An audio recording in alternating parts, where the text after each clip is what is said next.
Security! Remove this child before he contaminates anything. Dr. Harrison Shrill's voice boomed across the corridors of Chicago Memorial Hospital as he gestured toward the 10-year-old boy who had just entered through the main entrance. Jerome Williams froze in the center of the marble foyer. His weathered sneakers stood out starkly against the polished floor. He had trudged 12 blocks through the bitter November downpour to reach this place, yet it wasn't the chill that caused his hands to tremble. It was the weight of a vow he had made to his own heart. "Please, doctor," Jerome spoke, his voice steady and surprising everyone present. "I simply want to assist the girl in the wheelchair. I understand how to help her walk." Dr. Harrison, chief of the pediatric neurology wing and heir to a medical legacy spanning 4 generations, regarded the boy as though he were a blemish on his pristine white coat. "Didn't you hear my instructions? I summoned security. Children from the streets don't waltz in here and instruct physicians on their practice." At 45 years old, Dr. Harrison had established his standing by treating exclusively the offspring of Chicago's wealthy elite. His expertise lay in delivering precisely what affluent parents desired to hear, even when no hope remained. This was particularly true regarding the daughter of the influential Dr. Michael Foster, chief of surgery, and the hospital's most generous benefactor. "The girl has undergone physical rehabilitation for 3 years without taking a single step," Jerome persisted, disregarding the approaching security personnel. "However, I can provide assistance. My grandmother instructed me in these methods."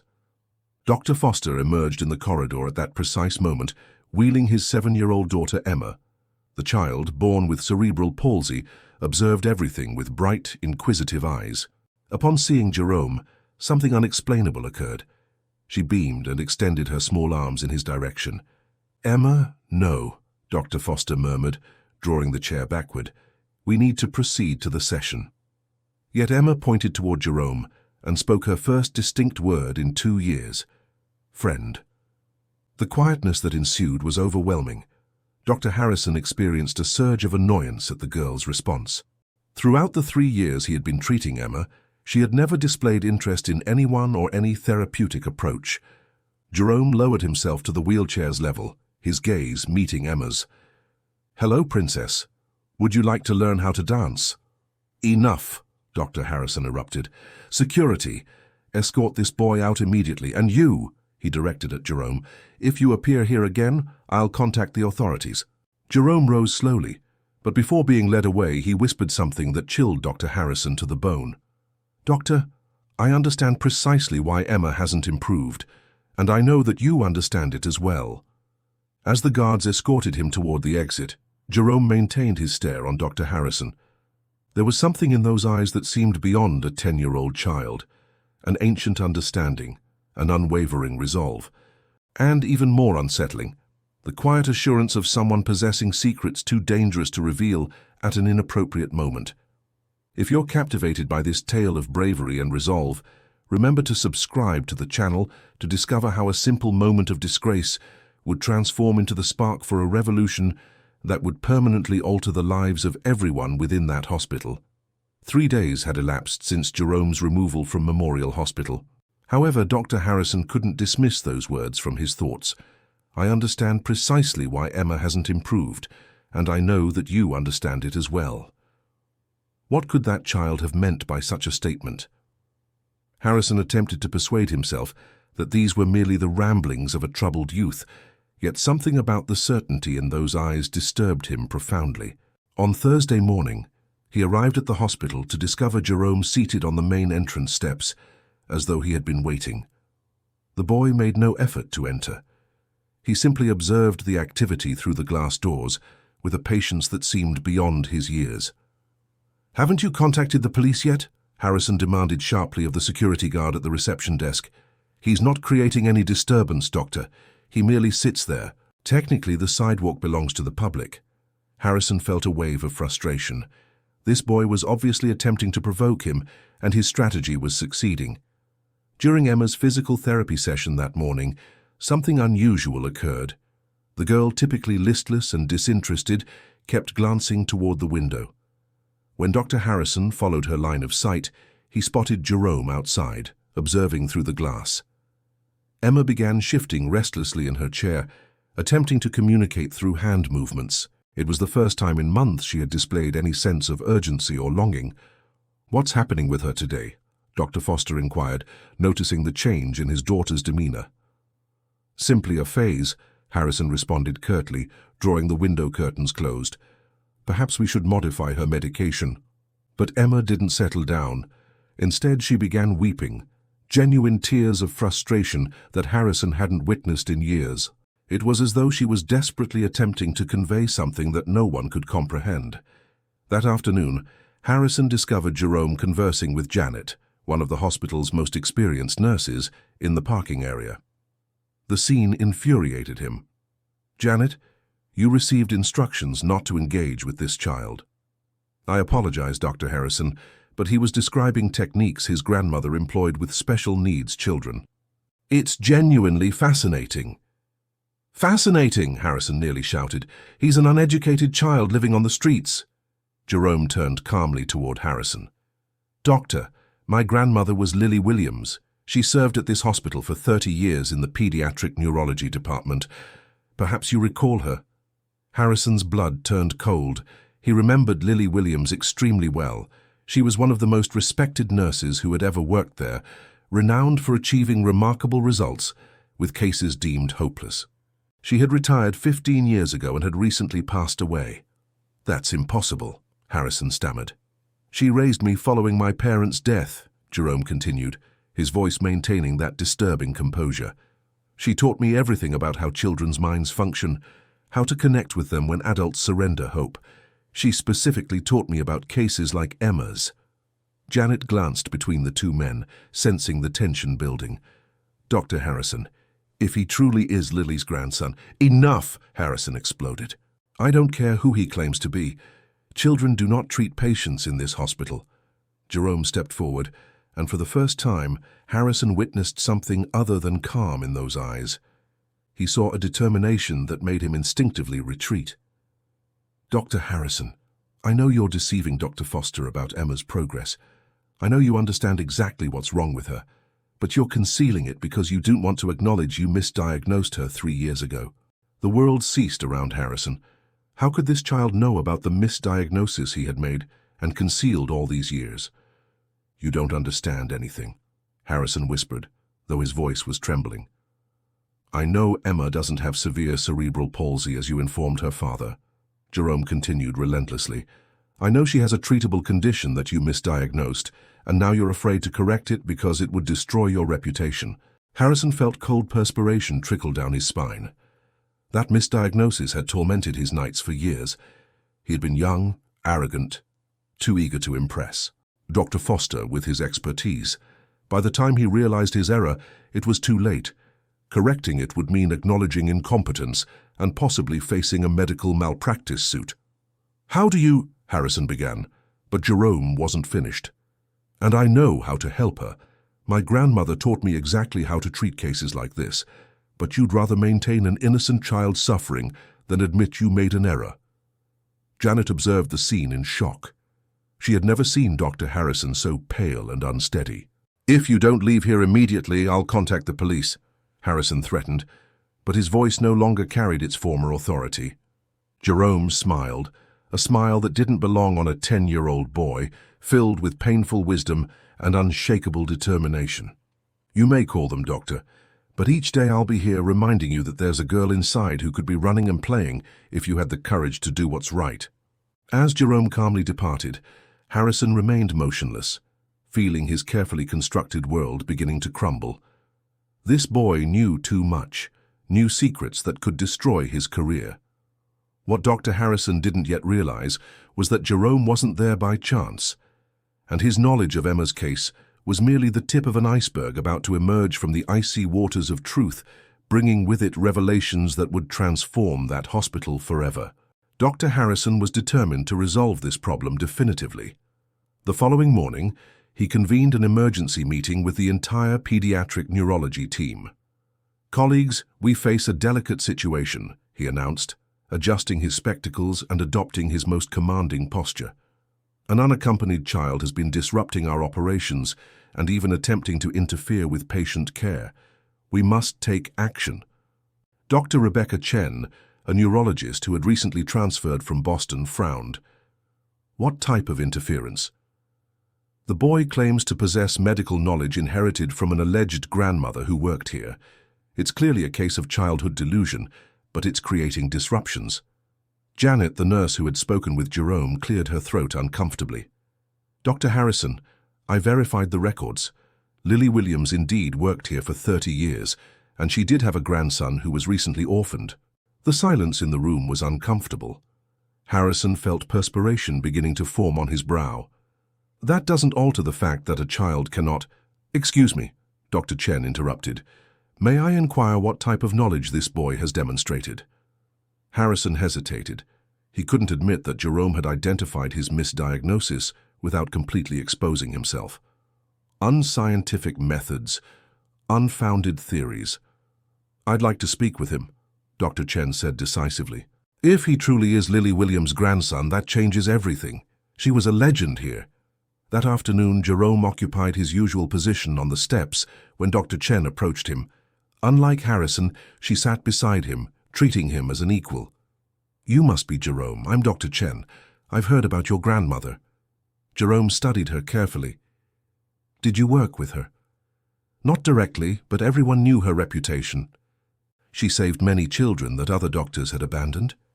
She taught me that sometimes doctors become so absorbed in their textbooks that they forget to observe the actual child.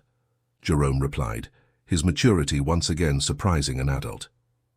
Dr. Chen smiled. Your grandmother was wise. Tell me about Emma Foster. Jerome looked her directly in the eyes. Do you genuinely want to know, or are you testing me to see if I possess any knowledge? The directness of the question caught Dr. Chen off guard. I truly want to know. Emma doesn't have severe cerebral palsy, as her medical records indicate. She has neuromotor disconnection syndrome that can be treated with specific stimulation. My grandmother taught me to recognize the signs. Dr. Chen felt a chill. If Jerome was correct, it meant Emma had spent 3 years receiving inappropriate treatment. How can you be so certain? Because I observed the same symptoms in my cousin before my grandmother helped her, and because I've been watching Emma for weeks through that window. She responds to stimuli that a child with severe cerebral palsy wouldn't respond to. At that moment, Dr. Harrison appeared at the hospital entrance and saw the two conversing. His expression transformed to pure rage. Dr. Chen, what are you doing? Conversing with a very insightful young man, she replied, standing up. Jerome, I'd like you to meet Dr. Foster. I think he should hear your observations about Emma. Harrison's blood ran cold. If Jerome spoke to Dr. Foster about the misdiagnosis, his career would be finished. This is absolutely unacceptable, Harrison exploded. Dr. Chen, you're allowing a street child to question our medical protocols. A child who demonstrates exceptional medical knowledge inherited from one of the finest professionals this hospital has ever employed.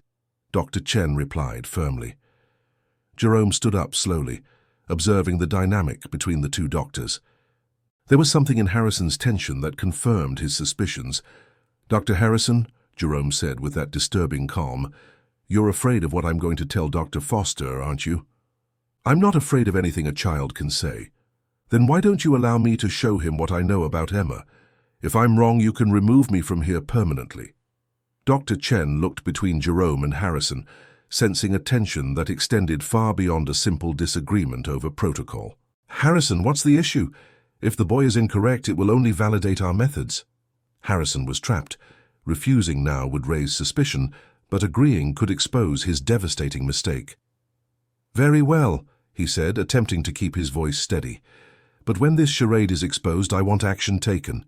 Jerome smiled, a smile that didn't belong on a 10-year-old boy. Perfect, Dr. Harrison. I think you're going to be very surprised by what we discover. As they walked toward the hospital, Dr. Chen whispered to Jerome, Are you certain you know what you're doing? My grandmother always said that truth has a way of revealing itself, Jerome replied, and that when someone tries to conceal it for too long, it finds a way to emerge. What Dr. Harrison didn't know was that Jerome had spent the last 2 weeks doing much more than simply observing Emma through the window. He had spoken with long-time nurses, discreetly reviewed progress reports, And most importantly, he had carefully noted every inconsistency in the girl's treatment. His notebook, tucked away in a worn backpack, contained information that would not only prove his diagnosis correct, but also reveal the extent of the deception Harrison had perpetuated for years. As they entered the hospital, Jerome touched the backpack lightly. His grandmother had taught him that justice sometimes required patience, but when the moment was right, it was relentless, like a storm finally finding its strength. As everyone was heading toward Emma's room, Jerome noticed something that made him smile inwardly. Dr. Harrison was perspiring, obsessively checking his timepiece and making that nervous gesture of adjusting his spectacles that his grandmother had taught him to recognize in doctors when they knew they were about to be exposed. The truth was approaching, and Harrison still had no idea of the hurricane that was about to devastate his carefully constructed world of lies and false prestige. When they entered the physical therapy room where Emma was waiting, Jerome discreetly removed his tattered notebook from his backpack. Dr. Harrison had no idea that those handwritten pages contained 3 weeks of meticulous observations that were about to destroy a 15-year career built on lies. "Dr. Foster," Jerome said, approaching the wheelchair where Emma smiled upon seeing him, "may I show you something about your daughter?" Dr. Foster, a serious man who had dedicated the recent years of his life to attempting to cure his daughter, nodded. "Certainly, but be quick." Jerome knelt to Emma's height and began a series of simple exercises, gently touching different points on her legs and feet. To everyone's amazement, Emma reacted immediately, moving her toes and even attempting to bend her knees. "That's impossible," Harrison muttered, sweat beginning to form on his forehead. "Emma has severe cerebral palsy.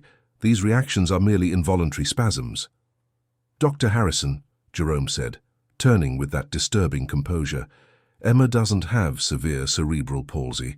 She has neuromotor disconnection syndrome, a completely different and treatable condition." Dr. Chen watched Emma's reactions with fascination. "Jerome, how can you be so certain?" Jerome opened his notebook and began to read. November 1st. Emma responded to tactile stimuli on her lower extremities. Day 5. Demonstrated conscious control of facial muscles when encouraged. Day 10. Attempted to vocalize specific words when properly stimulated. Dr. Foster turned pale. "You've been observing my daughter without my permission." "From the public sidewalk, sir, and what I observed were clear signs that her diagnosis has been incorrect for 3 years. Dr. Harrison felt the world collapse around him. "That's absurd. A 10-year-old child questioning a certified medical diagnosis." Jerome stood up and looked directly at Harrison. "Dr. Harrison, do you want me to tell Dr. Foster about the MRI scans that were misinterpreted in 2020, or how you concealed the results of neurological tests that contradicted your initial diagnosis?" The silence in the room was deafening. Dr. Foster slowly turned to Harrison. "What is he talking about?" Harrison was visibly shaking now. "Michael, don't listen to this child. He's fabricating this." "My grandmother kept copies of all the important tests," Jerome continued relentlessly. "She was working on the file when Emma's results arrived. She showed me how to identify the signs you chose to ignore." Jerome turned the page of his notebook and read, "MRI report, March 15, 2020. Essentially normal brain structures, signs consistent with mild to moderate neuromotor disconnection syndrome. Prognosis favorable with appropriate stimulation." Dr. Foster snatched the notebook from Jerome's hands. His eyes scanned the meticulous notes, each observation dated and detailed. "Harrison, is this true?" Dr. Harrison was cornered, and he knew it. "Michael, At the time, there was uncertainty in the diagnosis." "Uncertainty?" Dr. Foster exploded. "You told me my daughter would never walk, that I should accept she would be dependent forever." "I was being cautious." "Cautious?" Dr. Chen grabbed the notebook and examined the notes. "Jerome, these observations are extraordinarily accurate. You documented neurological response patterns that clearly indicate preserved motor function." Jerome approached Emma again. "Princess, do you want to try standing up?" With his assistance, Emma was able to support her weight on her legs for several seconds. It wasn't the steady steps that would come with proper treatment, but it was conscious, controlled movement. Dr. Foster had tears in his eyes. 3 years, Harrison. 3 years of my daughter's life that could have been different. Michael, please let me explain. Explain? Dr. Foster was clearly furious now. You lied to me, you lied to Emma. You stole years of her development for what? For pride? For fear of admitting a mistake? Jerome closed his notebook calmly. Dr. Foster, with the right treatment, Emma can live a completely normal life, perhaps with some limitations, but she can walk, run, play like any other child. Dr. Chen was visibly moved. Jerome, will you help me develop a proper treatment plan for Emma? It would be an honor, Doctor. Dr. Harrison made one last desperate attempt. You can't take seriously a child who lives on the streets. Where are his credentials? His medical training? Jerome turned to him one final time. Dr. Harrison, my grandmother always said that true knowledge doesn't come from diplomas on the wall, but from genuine love for patients. Something you clearly forgot. Dr. Foster held Emma in his lap, watching her respond positively to Jerome's stimuli. Harrison, you're terminated, and you can be certain that the medical board will hear exactly what happened here. Harrison staggered out of the room, his career destroyed not by a rival doctor or formal investigation, but by a 10-year-old boy who cared more about a child than he had ever cared about his own reputation. While Jerome worked patiently with Emma, showing Dr. Chen the techniques his grandmother had taught him, a new reality began to take shape in that hospital, a reality where true medicine was practiced not by those with the most degrees, but by those with the most heart. What no one knew yet was that Jerome held one final secret about his grandmother, a secret that would transform not only Emma's life, but the future of hundreds of children who would come to that hospital in search of hope. 6 months after that transformative day, Chicago Memorial Hospital was a completely different place. Jerome Williams, now officially adopted by the Foster family, had become the youngest consultant in the institution's history, working alongside Dr. Chen in the newly created Department of Innovative Pediatric Neurorehabilitation. Emma ran through the hospital corridors, her steady footsteps echoing where once there had been only the silence of wheelchair wheels. At 8 years old, she not only walked, she danced, jumped, and played like any other child. More importantly, she had become an ambassador for a program that had already helped dozens of children with similar misdiagnoses. "Jerome! Jerome!" Emma shouted, running toward her adoptive brother, who was examining medical records in the new room named the Lily Williams Center for Neurorehabilitation. "Dr. Chen said we're helping 3 more children today." Jerome smiled, watching the girl who had been the catalyst for a medical revolution. "Princess, are you ready to show them that miracles do happen when there is genuine love?" Dr. Foster watched the scene from the hallway, still moved by the sight of his daughter running. The guilt over the lost years had been replaced by deep gratitude and a renewed purpose. He had used his influence to ensure that Jerome's program received full funding and national recognition. As for Dr. Harrison, his fall had been as spectacular as his arrogance. Terminated for medical negligence, he lost his license after an investigation revealed other suspicious cases. Today he worked as a medical equipment salesman, a bitter irony for someone who once considered himself untouchable. "Dr. Jerome," said Dr. Chen, approaching with a folder, 5 more cases have arrived of children that other doctors said would never walk. Their parents traveled from other states after hearing about our work." Jerome took the folder, his eyes shining with the same determination he had shown on that first day. "We're going to help all of them, Doctor." It was then that Dr. Chen revealed something she had discovered in Lily Williams' personal files. "Jerome, did you know that your grandmother left behind a journal with techniques she developed over 30 years? Techniques that were never officially documented because she knew the traditional medical community wouldn't be ready to accept unconventional methods?" Jerome was silent for a moment. "She always said that true knowledge was something that was passed from heart to heart, not from book to book.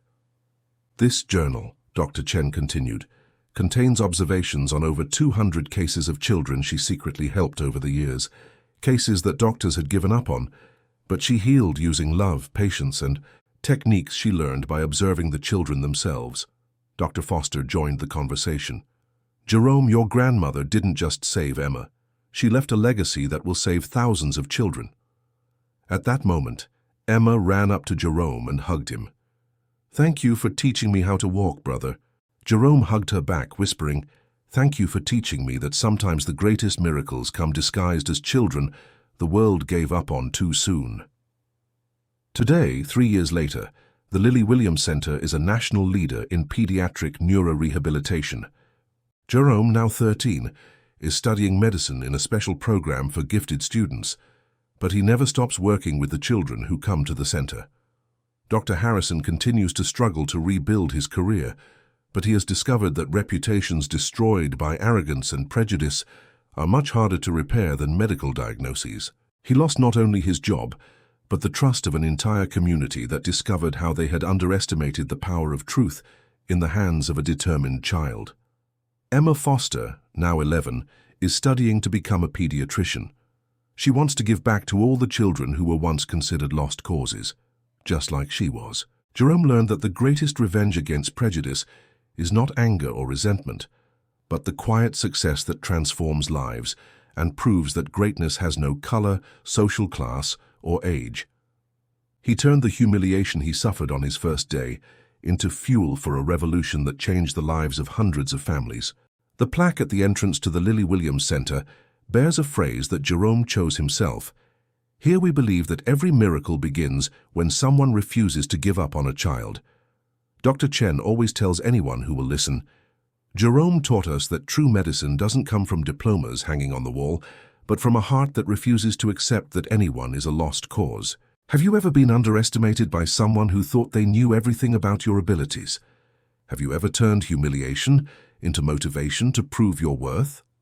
Leave your story of overcoming adversity in the comments. If this story of courage and determination touched your heart, don't forget to subscribe to the channel for more stories that prove true. Strength knows no age, color, or social background, and that sometimes the greatest teachers come in the smallest packages.